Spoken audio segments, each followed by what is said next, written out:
एक दिन देवर्षि नारद ने भगवान श्री राम के दरबार में एक प्रश्न उठाया कि नाम और नामी में कौन श्रेष्ठ है। ऐसे प्रश्न को सुनकर उपस्थित ऋषियों ने कहा, नारद जी, नामी से तुम्हारा क्या तात्पर्य है, स्पष्ट करो। नारद जी ने कहा, ऋषियों, नाम तथा नामी से तात्पर्य है कि भगवान नाम का जप, भजन श्रेष्ठ है या स्वयं भगवान श्रेष्ठ हैं।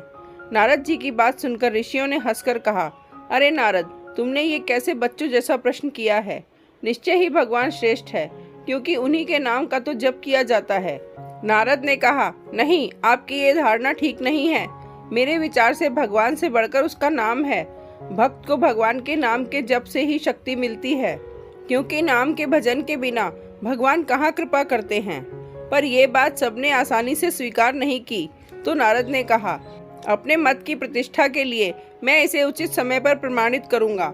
इसके कुछ देर बाद राज दरबार स्थगित हो गया। हनुमान जी उस दिन दरबार में उपस्थित नहीं थे, इसलिए हनुमान जी को इस विवाद के बारे में कुछ नहीं पता था।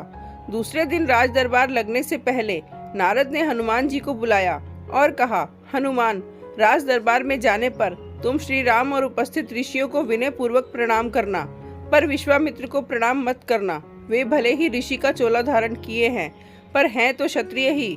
क्षत्रियों की पूजा ब्राह्मणों जैसी नहीं होती। हनुमान जी ने सोचा, नारद जी देवताओं के ऋषि हैं, किसी वजह से ही कह रहे होंगे, उनकी बात अवश्य माननी चाहिए। उन्होंने कहा, ठीक है देवर्षि, मैं ऐसा ही करूँगा। दरबार में भगवान श्री राम सिंहासन पर बैठे थे। मंत्री तथा ऋषि आदि भी अपने अपने आसन पर विराजमान थे। थोड़ी ही देर में हनुमान जी आए।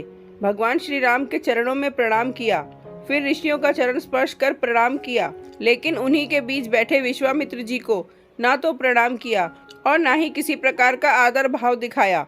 हनुमान के इस व्यवहार से विश्वामित्र जी ने अपने को बड़ा अपमानित समझा। वे राजा तथा ऋषियों के बीच इस प्रकार अपनी उपेक्षा को सहन नहीं कर सके और तत्काल ही क्रोध में उठ खड़े हुए। श्री राम से बोले, श्री राम, तुमने अपने इस मुंह लगे सेवक की धृष्टता देखी। भरे दरबार में इसने किस प्रकार मेरी उपेक्षा की तथा उद्दत भाव से मेरा अपमान किया। श्री राम ने कहा, गुरुदेव शांत हो जाइए, मैं हनुमान से इस धृष्टता का कारण पूछूंगा। विश्वामित्र का क्रोध शांत नहीं हुआ। उन्होंने कहा, ये तो आपने प्रत्यक्ष देखा, पूछने की क्या आवश्यकता है। अस्त्र शस्त्र के क्षेत्र में मैं तुम्हारा गुरु रहा हूँ, ये गुरु आज्ञा है, इसे दंड दीजिए। नारद ने भी विश्वामित्र की हाँ में हाँ मिलाई तथा कहा, भगवान विश्वामित्र जी ठीक कहते हैं, हनुमान ने इनका प्रत्यक्ष अपमान किया है। आपके उद्दंड सेवक को दंड मिलना चाहिए। नारद की बात सुनकर हनुमान जी असमंजस में पड़ गए। भरे दरबार में अपनी स्थिति को देखकर कुछ बोल तो न सके, पर सोचने लगे कि जिन नारद जी के कहने पर मैंने ऐसा किया, वही नारद जी अब मेरा बचाव न करके मुझे दंड देने की बात में सहमति जता रहे हैं। नारद जी का ये चरित्र समझ में नहीं आता।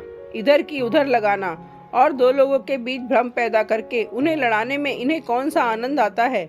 भगवान श्री राम किसी प्रकार की दंड की घोषणा करते, इससे पहले ही नारद जी ने कहा, भगवान, इस संबंध में शांत भाव से विचार कर कल दंड दीजिएगा। उत्तेजित अवस्था में अभी इस समय हनुमान को दंड देना उचित नहीं।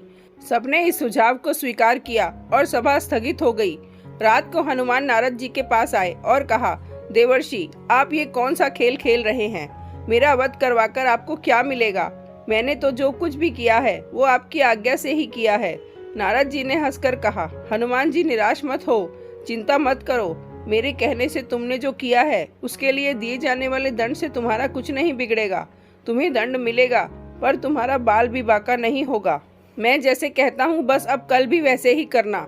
कल प्रातःकाल सूर्य तट पर ओम राम रामाय नमः इस मंत्र का जाप करते रहना।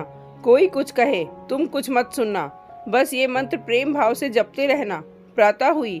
हनुमान जी स्नान कर सरयू तट पर खड़े होकर मंत्र जाप करने लगे। दरबार लग जाने पर जब हनुमान जी दरबार में उपस्थित न हुए तो श्री राम जी ने पूछा, हनुमान कहाँ हैं? अभी तक क्यों नहीं आए?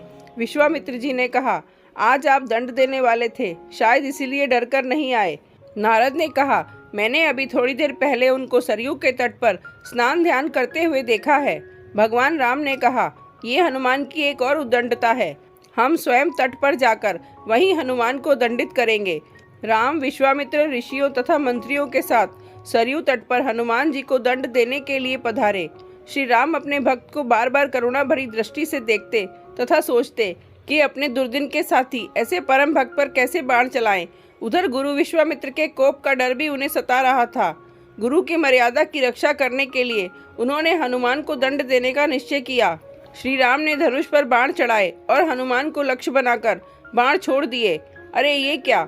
बाण तो हनुमान जी के शरीर से कुछ दूर पहले ही रुक गए। राम बाण पर बाण मारते रहे पर एक भी बाण ने हनुमान जी के शरीर को नहीं छुआ। उधर हनुमान जी राम के बाणों के प्रहार से निश्चित नारद जी के बताए मंत्र का जाप करते रहे। वो मंत्र जैसे हनुमान का कवच बन गया। ये देखकर श्री राम को बड़ा आश्चर्य हुआ। हनुमान में ये कैसी शक्ति आ गई है। उनके दंड का प्रयास व्यर्थ हो रहा था। विश्वामित्र को लग रहा था कि राम अपने भक्त को बचाने के लिए जानबूझकर इस तरह से बाण चला रहे हैं कि उनको चोट ना पहुंचे। अपनी इस असफलता से विचलित होकर श्री राम ने ब्रह्मास्त्र उठा लिया। श्री राम ने ब्रह्मास्त्र हाथ में लिया तो हाहाकार मच गया। नारद ने कहा, ऋषिवर विश्वामित्र, हनुमान जी के इस अपराध को क्षमा करें। अगर राम का ब्रह्मास्त्र छूट गया तो सिर्फ हनुमान ही नहीं मरेंगे बल्कि सारे लोक में प्रलय मच जाएगा। ब्रह्मास्त्र से निकली ज्वाला देखकर विश्वामित्र जी भी डर गए। उन्होंने राम को रोकते हुए कहा, राम, ब्रह्मास्त्र को वापस तुड़ीर में रखिए। हनुमान के अविनय को मैंने क्षमा किया। इतना सुनते ही हनुमान को जैसे जीवन दान मिला। राम को धर्म संकट से मुक्ति मिली। सब लोग प्रसन्न हुए। हनुमान ने आकर विश्वामित्र जी से क्षमा मांगी और नारद जी की ओर देखा। नारद जी ने हंसकर कहा, प्रभु, इसका कारण मैं हूँ। मैंने कहा था ना, भगवान से बढ़कर भगवान का नाम जपना श्रेष्ठ है। उसे प्रत्यक्ष सिद्ध कर दिया। हनुमान ने इष्ट देव भगवान राम के नाम के बीज मंत्र से भगवान की शक्ति क्षीण कर दी। जिस प्रभु के नाम का जप होता है वो प्रभु अपने नाम जाप की शक्ति के आगे शक्तिहीन हो जाते हैं। इसलिए कहता हूँ कि नामी से नाम बड़ा। ये कहकर नारद देवलोक को चले गए।